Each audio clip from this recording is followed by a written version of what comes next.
Kumlana Blad Gemara and Good Yom Tov. Chav Kislev. We're up to Daf Nun, and we're up to the story of Rabbi Akiva, which actually we had in Ksubas as well. A few details there that we don't have here, and vice versa. Daf Nun Amar Aleph. Rabbi Akiva, 3 lines on the top of the page. Rabbi Akiva is Kadesh Le Barti the Kalba Savur. Akiva married the daughter of Kalba Savur. Anybody came to his house hungry, came out full. Shama Kalba Savur.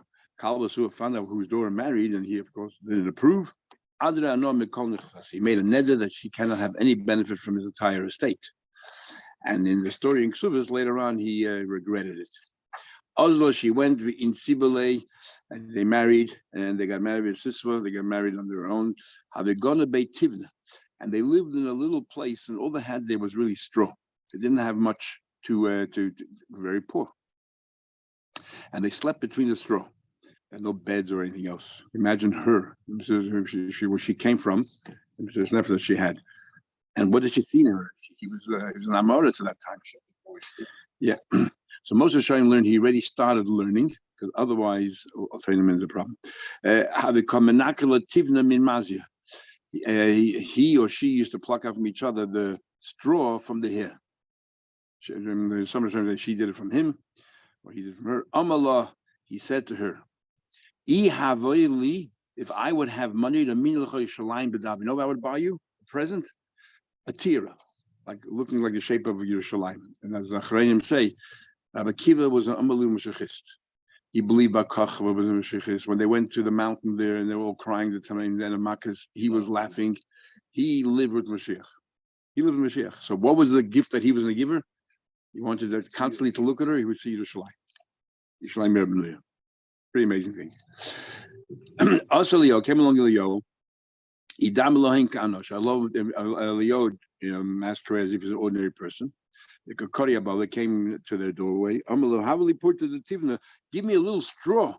The Eladet at Itzi, my wife gave birth. The Leslie and Maiden Lagoon have nowhere to sleep, to cover. In other words, he wanted to show that you think you're bad. I'm worse than you. You at Cholapachas have straw. Be happy. I don't even have that.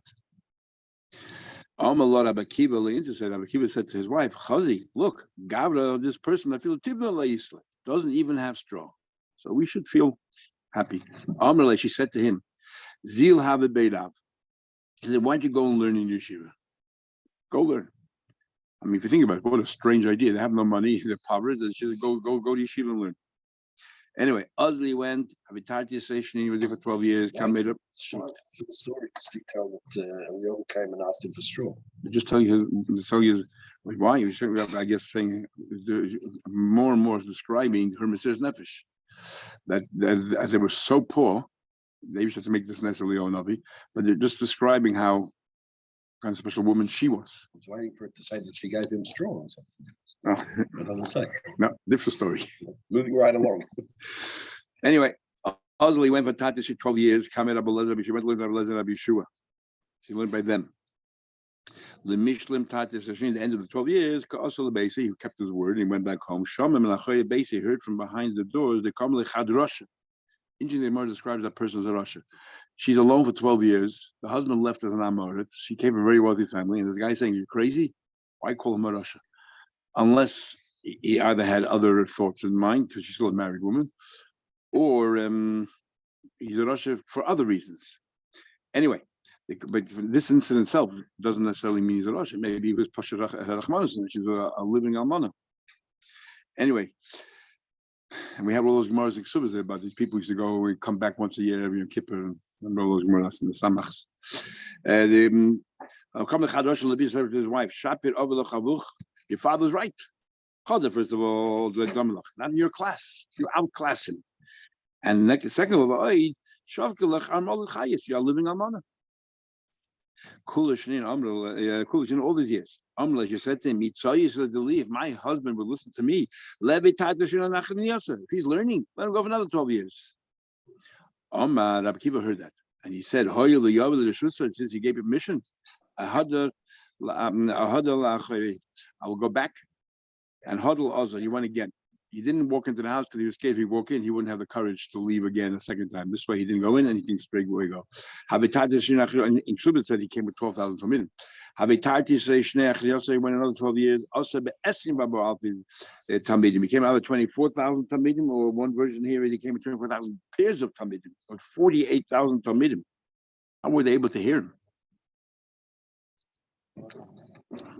No wonder they all fell asleep in this classic. Couldn't hear his voice. He had the top sheet and those told the other students. So Talmidim, no, it could be. Not for Kuliyam Lape. Obviously, everybody went out to greet him. But if he comes to Lemepeg Lape, she also went out to greet him. Amlo the Shia, that same Rosh is still there. He's hanging around another 12 years. Gotta give him credit. He's just as tenacious as Rabbi Kiva is. Where do you think you're going? They're not going to let you go to see this tzaddik. Like you said, you're there. Tzaddik nefesh b'hem. Tzaddik knows the nefesh of behemoth. Rashi has two versions whether she actually knew it was Rabbi Kiva, and she was talking about herself, or she's talking about just any tzaddik knows that every person is important. Also, she went to see Rabbi Kiva. Pushing away. What are you pushing away forward for? You know, Amalahain. He said to them, Hanichullah, let her be. Shali ushalachem shalom. Famous immortal words. Everything that I have, everything you have, all belongs to her. Shama Kalba Savua heard also each He went to be shown that remember Ksubas, he didn't know it was Rabbi Kiva. He just wanted, he had charot after all these years. He went into the big shaila, as a whole bunch of shailas said. How was Rabbi Kiva able to be mata neder for his father-in-law in the Gebedom? He's in the Gebedom. So maybe that he was the one who found the Pesach the way to get out of it, but he didn't actually paskin. There were three others, or he was one out of the three, and then maybe allowed to. But each day was matter. And what basis was he matter? It was matter. It was novel. He said to him, "Had you, if you would have realized that Kiva would have been Talmid Chacham, would you have done this?" And everybody asked, we're going to learn the Gemara later on, that if let's say you make a net, I don't have any know from this person. Then a few years later, the guy decided to learn how to play music, and you have a chasna, you want to hire him. You say, "Oh, if I would have known to be a musician, I would have asked it." That's called novel. You can't make that. That's not called a Pesach, because at the time it didn't exist. Novel has to be that it was already existing. You just weren't aware. Every potential. That's more than potential. So that, but based on that, we're showing that we're saying that Rabbi Kiva already started learning. He started already. So the chilik is how much? Okay. So that's not called knowledge anymore. But if he wouldn't have been learning at all, if it was a total amodah, remember he said more psachim of them tests that when I was an amodah, so if I saw Talmid Chacham, I would rip him apart. At that stage when he married her, he was not that. He was already better than that. Now the Gemara says, six different things made Rabbi Kiva a wealthy man. Here he was destitute, so impoverished, he didn't even have straw. He didn't even have anything, just straw. And yet 6 different things happened to him that he became very wealthy. You have to wonder, what do you need all 6 for? Kalba Savur, Adam is not enough. But listen to the 6 stories. 6 different things caused Rabbi Kiva to become so wealthy. First of all, Kalba Savur, obviously. Second thing is, Eila de Svinta. In the front of every ship, they have this, what do you call it, a masket or something. So they used to have a box. They used to have a shape of either a ram or something else. It's supposed to be a good luck, a good omen. And it was hollow inside, and they would store their jewelry, their gold, and everything else. And because it was out there in the front, nobody can really rip it off because anybody can see what you're doing. It was open. The Chalsvin every ship does that. One day, and I'll keep you on one day, they forgot to put it on the front of the ship. They left it on the shore. So who Ashkan Kiva happened to more chance upon it on the shore, and he took the box home. That's number 2. Came very wealthy. Number 3, Gavza, also from the box. What box? The Zimachad happened once. Once he gave the sailor, he gave him 4 coins. He said to him, "Isolate made you traveling abroad, bring your something back." Well, Ashkelon, the only thing this guy found was a Gavza al Kivyam. He found this box and he thought it was empty. It was heavy. It was a heavy chest because it was metal. But he thought it was empty and he couldn't open it. It was locked. Maybe he just didn't bother opening it. It looked rusty and all that. I Isulei brought Rabbi Kiva. Amrulei, he said, "This is what we did. This is all I can find. Take it." He opened it up and he found that it was full of coins. And they said to Rabbi Kiva, "Wait, we'll bring you back some more." They thought this is worthless, and you gave us 4 coins. It's not even worth 4 coins. Finally, he opened it up. He found a chest full of coins. Another time, and where did the coins come from? Where does this chest full of coins come from? But Zim once happened that Tovas Finas, a ship drowned. All the business that this people on that ship did over the time they were abroad was they put in this chest and then they capsized and then Ask how does he know that the box is hefker to be kind of there's no samanim. There's no samanim and the we have the mother. We had no. They Izuta Shel Yam. If something is drowned in the water, that's what we're saying the story here. That's exactly what about in the case of going to the Gemara. I want you to know that this was in the Gemara. Zuta Shel Yam, Shalosa Shel Nar. It's Yish automatically. Or Yesh. The Ishtakar Bahu Zimran. He just found it. And the Mindusiko Umin Maturnisa. What happened over here? There's another famous story. Interesting story is. A lot of you don't have the word Minusrikita. Mimatritza was this matriarch. What happened was that either at the Eden and Etzol needed money, either Bakiva needed money, or Talmid needed money. Very interesting how each tradition brings the same story, but they vary it slightly in the details. But anyway, the bottom line is that Bakiva went to borrow money from this matriarch, from this aristocrat, and she said, "Who are the guarantors? Why shall I lend you the money?" This obviously before Bakiva became very wealthy. So Bakiva said, "Who do you want to be the guarantors?" So she said, "The Eibishter and the ocean." So he agreed, the Eibishter and the ocean. And anyway, what happened was the daughter. It came the time to pay. Bakiva was sick; he couldn't meet the deadline. The daughter of the king became crazy. Suddenly, Meshagas hit her. She went into the treasury, picked up the biggest, the most expensive jewelry, and just tossed it into the ocean. And the waves came and swept it up and brought it to this aristocrat's house. So Akiva came to pay, and first he apologized. You apologize. You know what the Abish brought here? Much more than you ever intended to give me. So that money that you brought with you to pay me back, it's yours. Plus, according to one of the variations, she gave him more presents. And the next case is Min Ishta Shel Turus Rufus Harasha. Turus Rufus Harasha is the one who killed Rabbi Akiva. So some people want to say Nasari Ruga Malchus. But if you look at Rashi says, I'll tell you the story, but Rashi adds one word that tells you that couldn't have been the same person. Rashi says, the story is everyone brings more or less the same story. But there was a person called Rufus. It was a minister by the king, and Rabbi Akiva used to taunt him all the time with all these. He used to slug him up with all these looking. So finally, he went home one day to his wife and said, "I can't take this anymore. He ridicules me in front of everybody." So she said, "Leave it to me. Give me permission. I can seduce him." Because Abishta hates is more than anything else. Like Bilam said to Mayor Bullock. So off she went, dressed up, and it doesn't bring here, but Gemara there says that she lifted her dress over there, and suddenly the whole room was shining. Akiva started to laugh. He spat, he laughed, and he cried. So she said to him, "What a strange behavior." He said, "Two of them I'll tell you, and one of them I won't tell you. I spat because you come from a Tikkun Shlucha, and I cried because this beautiful person is going to eventually die and be buried and become dust. And that's why I cried. So why did you laugh?" Didn't say. According to Rashi, he did say. He said, "Because one day you're going to marry me." But according to all the other Rishonim, after she realized that she lost, she says, "Can I do tshuva?" And he said, "Become a ger." She became a ger. She married him and brought all the money with her to him. According to Rashi, the husband died, and then she married Rabbi Akiva. So it couldn't be this is the same person, same truth with Rashi. And then with Tia Bar Shalom. Tia Bar Shalom was another person. The whole story, there was a guy, and the king wanted to kill the Eden, and he gave him a whole marshal how to kill the Eden, and he came back with a response. So the king said, "Okay, you're right, I won't kill the Eden, but there's a law is you're not allowed to win the king in a debate. So we're gonna kill you." And as they're about to kill him, somebody said, "You're defending the Eden, you're dying, you're defending the Eden, why don't you become a Yid already?" So he went and he bit his bris off, and he gave himself a bris milah, and he died as a Yid. And he said, "I want all my money to go, or half my money to go to Rabbi Akiva," which is what happened. K'tia, I guess, maybe K'tia because they cut him down. I've gotten talking about the story like that. So I've gotten gave 4 coins for night to a sailor, so he made him bring something back, but Ash couldn't find anything. Asul ben brought my monkey. He found the monkey, brought my monkey. He stopped, the monkey slipped away. The monkey slipped away, and he ended up in some little hole. They started digging after the monkey, and Ashko, they found the monkey was sitting on Margaliosa, on beautiful gems. I seen Lekuli, took it all out and became very wealthy. Amrole Baskes, we have the same story in Tainis, the Baskes is Shubachananya. Taida Mufuara Bechlaim Mukhur, how can you're such an ugly person and the Taida, such a beautiful Taida should sit inside you? Amrole Limdi Mebesa, I learned from your family.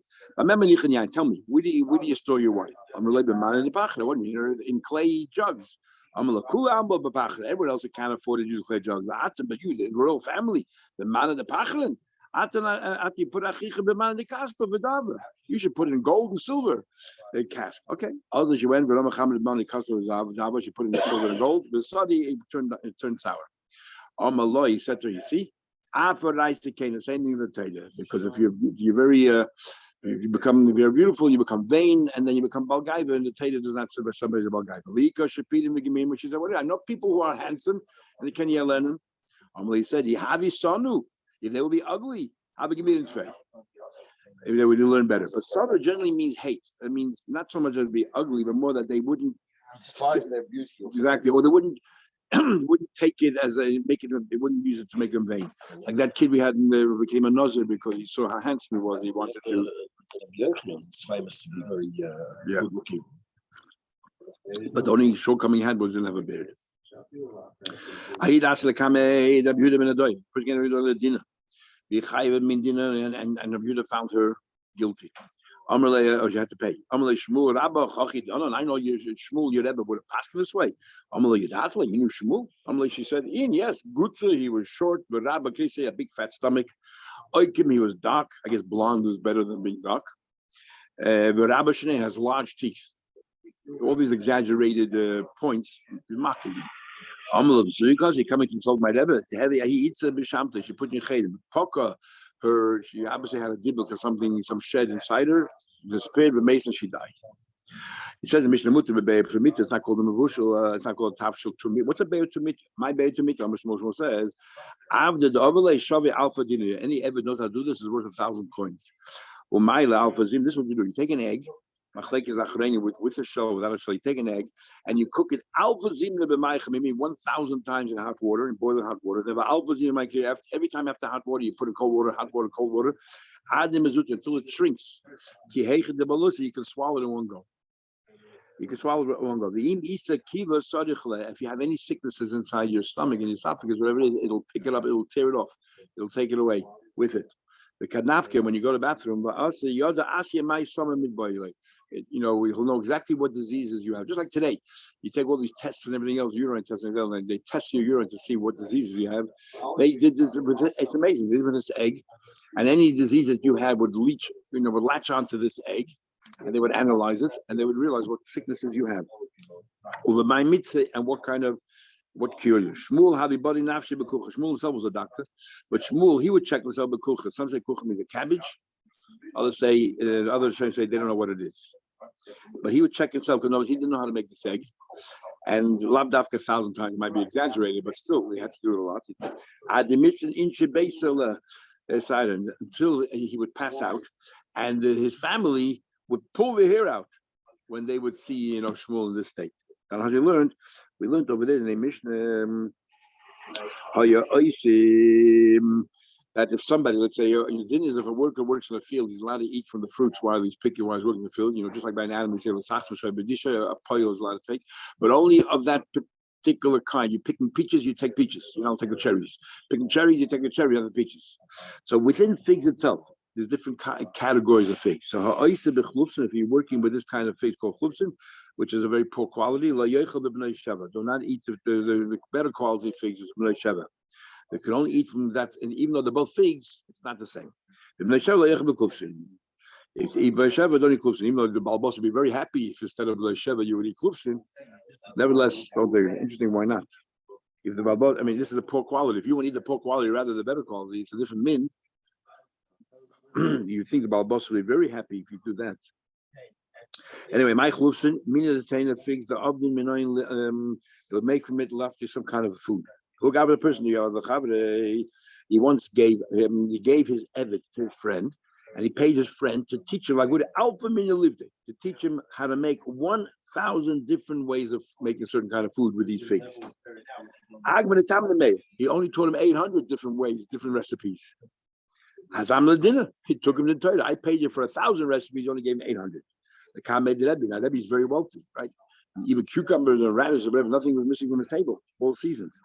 Rebbe said, our ancestor says, we don't even know what good is anymore. You think you know what Gashmis is? You don't have an idea.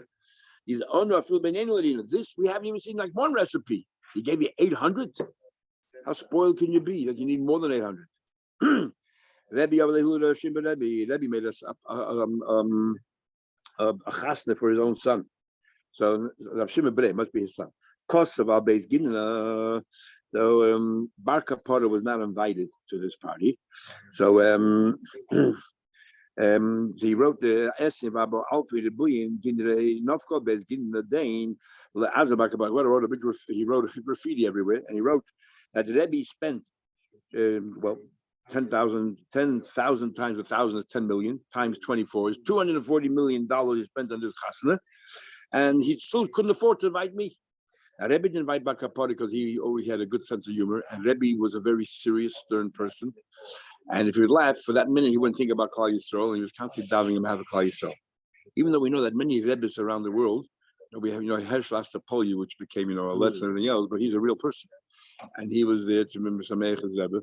And many Rebbeim had throughout, all different kinds of.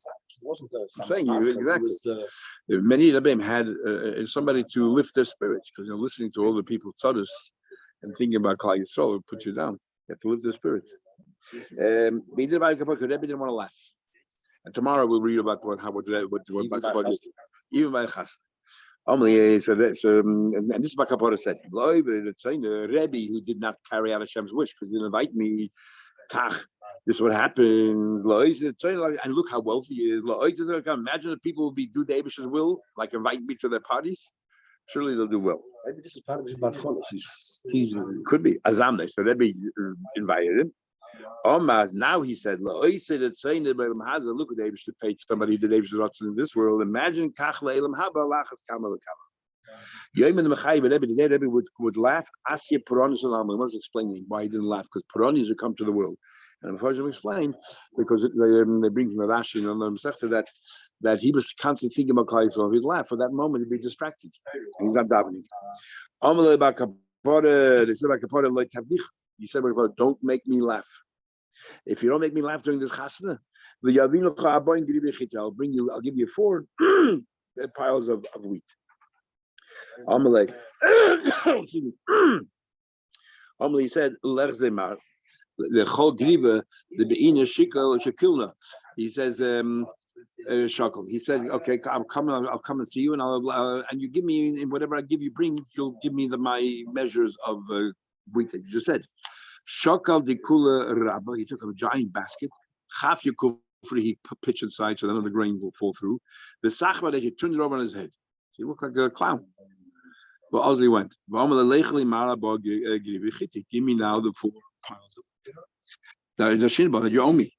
Rebbe saw Bakapora was a big Bakapora was a Talmud Chaver of Rebbe. He was a Tana as well as he was a Talmud Rebbe. Rebbe saw him look like a clown. He started to laugh. Didn't I tell you not to make me laugh? I didn't come to make you laugh. I came here to collect my wheat. And tomorrow we'll see what happens with the chasna. Tomorrow, Mitzvah. Interesting Gemara. The bottom line with Dav Zayin forever.